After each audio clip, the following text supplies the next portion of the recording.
My name is Kathryn. I am the director here at the Heritage House. So our mission is to preserve and promote the history of Lake Oswego. So we have an archives that has over 22,000 items in it, all of which connect to the local history here in our community. Each of those items tells a story, and we do historical research to pull out those stories. We do educational programs, events in the community and here at the house. We do exhibits. We do all sorts of fun stuff.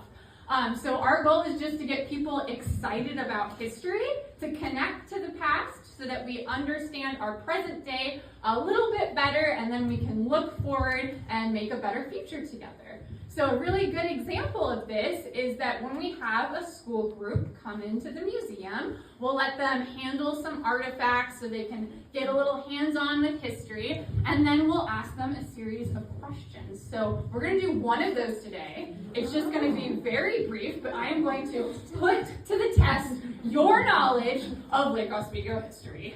So I am going to ask a question, and then we're going to move around the room to where you think your answer is, okay? So don't move until I tell you to. So this is a very tough question, so get prepared, mentally take a breath, okay. So our question is, what was the original name of the lake? So before you move, if you think the original name was Oswego Lake, you'll move to that corner over there. Don't move yet. If you think the original name of the lake was Sucker Lake, you'll move over there. If you think the original name was Waluga, you'll move over here. And if you think the original name of the lake was Durham Lake, you'll move over here. So go ahead and move to where you think. Okay,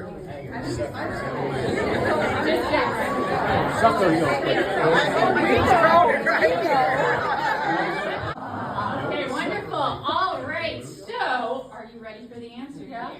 Okay. So, the traditional name for the lake, given to it by the Kalapuya and Clackamas people, was Waluga.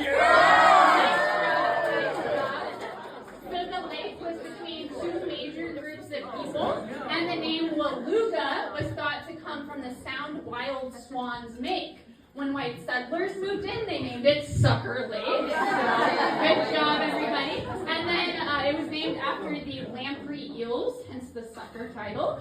And then they were like, that's not a good name, we gotta change that. And then changed it to Oswego Lake. Albert Durham was the first white settler to come in and change the name, so that's where that name comes from. So good job, everybody here.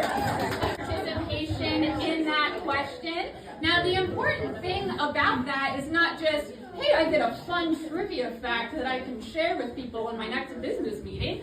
It's that now you know a little tiny bit more about why those name changes happen. And now when you're driving around town and you see the name Waluga, or you see, something referencing Sucker Lake, you know a little bit more about why. So that's really what we do here, is understanding that past a little bit better, getting people excited about their community today, and then looking forward to the future altogether. And if that gets you excited, and you're like, I gotta get involved somehow, that's amazing. There's a few ways that you can stay in touch with the Oswego Heritage Council. It can be something as simple as just signing up for our newsletter or following us on social media. It can also be joining as a member and really staying connected with us. Or if you want to get your business involved or your organization, next month we're hosting the annual Car and Boat Show, which is a huge community event here in Lake Oswego at George Rogers Park. In one day, we have more than 5,000 people passing through. Woo! Yeah, it's really big and fun. And we are currently looking for community sponsors to help make that event happen and to fund programs that we do here. If you also want to host a booth at that event and get your business in front of, again, about 5,000 people, we're happy to get you signed up. So just find me and chat with me. And if any of this other stuff gets you excited, chat with me too. Let's talk about it. All right, thank you all so much.